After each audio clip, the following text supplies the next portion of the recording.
Професоре, очекувате ли или како граѓаните по што можат да очекуваат дека во некоја блиска иднина ќе дојде до промена на квалитетот на животот, на стандардот, на подобрување на стандардот на граѓаните?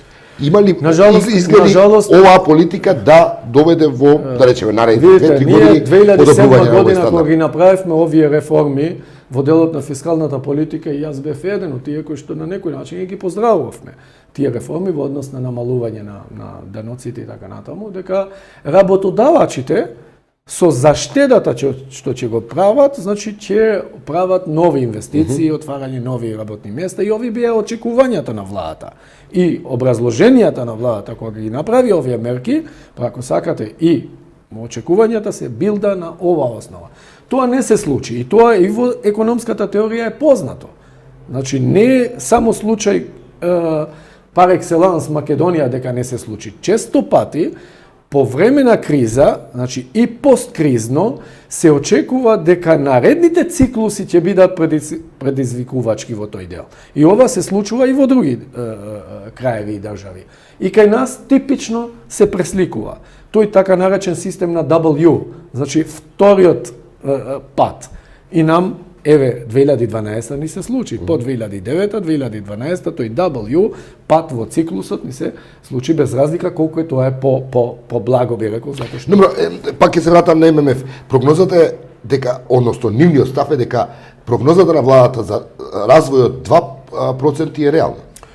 Видите, јас велам дека... Што не е малку во услови на глобална криза. Не, сигурно не е малку, меѓутоа, ако вие постојано последните 20 години просек имате 1,5-6% раст, просек за 20 години, jer не се мери циклусот и стапката на растот за 2 години, 3 години. Тоа нема трансмисионен ефект за да го подобри стандардот на граѓаните. Значи, овој 2% дури може да биде, би рекол јас, статистички раст.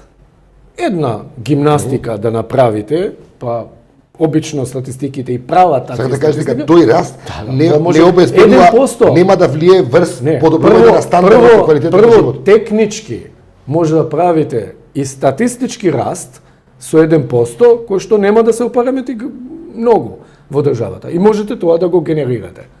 И еве да претпоставуваме 2013 тоа ќе се случи.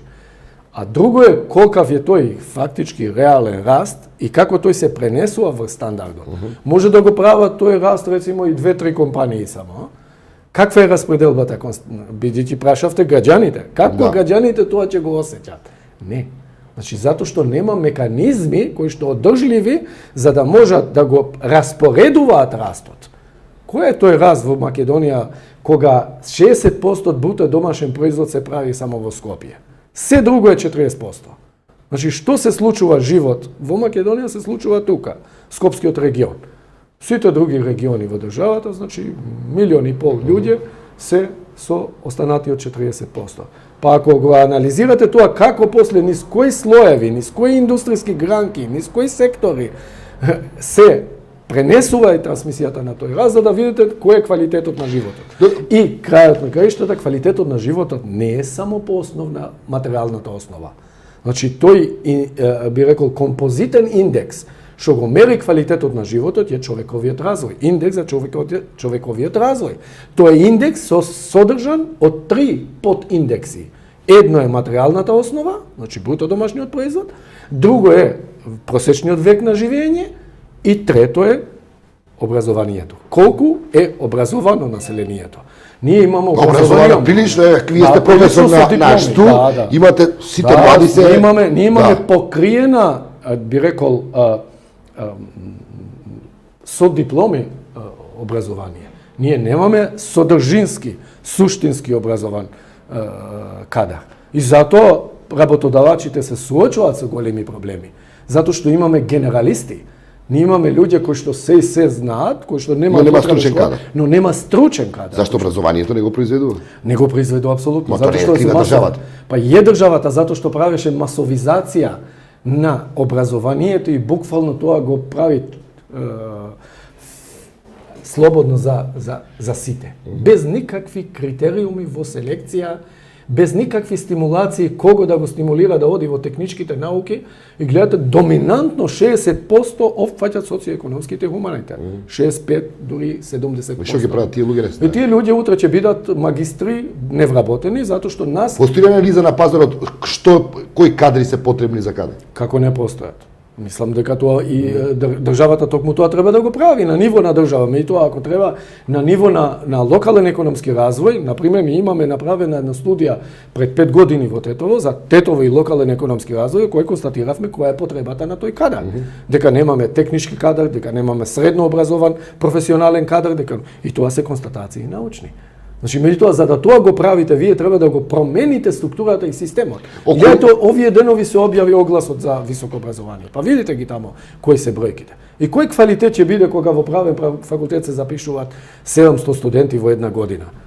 И кој квалитет тамо ќе има? Знаете, луѓето ќе дојдат, ќе дипломираат, немаат А во областите кај што постои дефицит на кадри, Нема студенти. Апсолутно нема студенти, тоа се тешки. Затоа што не се проремете на системот на вредности во државата. Значи цел систем на вредности е параметар. Еден инженер ќе дипломира со колкава мака и ќе испадне на пазар утре ќе биде платен 350, 400 или почетна, нели? Исто како и некој дури јазичар кој што може да дева дупло повеќе. Ако работи за некоја NGO, некоја асоциација, некоја мисија, ќе зема дупло и замислите вие инженерот сега или лекарот. Професоре, сега сте член на академијата. Да. Академијата доста беше критикувана години назад. Што очекувате вие од академијата? Мислите дека академијата како научна институција може да има некаков импакт во подобрувањето на овие состојби кои вие ги анализирате? Не дали може, таа треба. Таа треба и секако мислам дека може. И тоа нормално треба да се малку преструктурира, реорганизира. Што не може, да. Што не може. Преди се мислам дека и треба на академијата генерално малку повеќе, као што и почна тој процес, значи динамика, и треба свежа крв. И треба луѓе кои што ќе работат подолго од 4 сата просечно. Ќе работат 14 сата, во Запад академија работи 14 сата, за да биде таа малку продуктивна. Значи ние треба да бидеме самокритични. Едно, втора. Јас тоа и го кажав во презентацијата во академијата, дека треба да поминеме и да помогнеме на донесувачите на одлуките, посебно на јавните одлуки, ако сакаат да помогнеме, да го добро, ама ние сме да, должни. да, не, ние сме должни. Прво, ако сакате или не, мислам дека тука не е крива власта. Власта треба да натерате. Секоја власт има исти резон. Се знае. Така да кажете дека академијата нема доволна експертиза, нема динамика да. И нема многу проактивен пристап. За да постојано вие ако ги следите овие состојби, му кажувате на власта, еднаш власта нема да ве слуша, меѓутоа по втор пат ќе ве слуша, ако не по втор, по трет пат ќе ве слуша. Затоа што ние сега сите овие одлуки ги правиме на основа така наречен нормативен пристап. Дали мислите дека академијата треба да е како институција, зборувам, не вие сте како поединци, секој е на секој му е ставено да си процени самиот, да е поприсутна во јавноста како институција? Јас лично сум член на академија и најскорошно. Значи не сум дури овластен да зборувам во име на академија како. Тоа како моје мислење, да, апсолутно, и јас ова и го имам отворено во академија. Значи разговарано во единицата кај нас дека што е став и што треба да се прави и како треба да се позиционираме понатака и нормално се знае академијата затоа е толку слободна за да може да ја се остави индивидуално слободно право на секој поединец врз основа на своите истражувања, на своите изнаоѓања да може да предложи решења, предложи солуции и така натаму.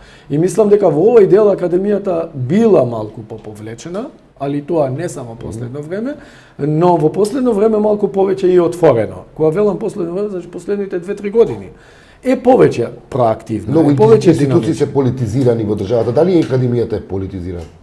Па не би рекол. Мислам, ако остана некоја институција која не политизирана, види, нема не политизирани, генерално, ако зависи што тоа подразбира. Ние сите сме homo politicus, крајот на краиштата, одиме кај гласачкото место и размислуваш политички во еден момент.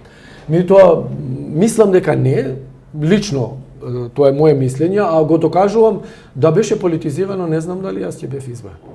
Добро, професоре, ви посакувам успех во академијата. Благодарам. Ви благодарам за овој разговор на студиото на Нова. Благодарам на поканата уште еднаш.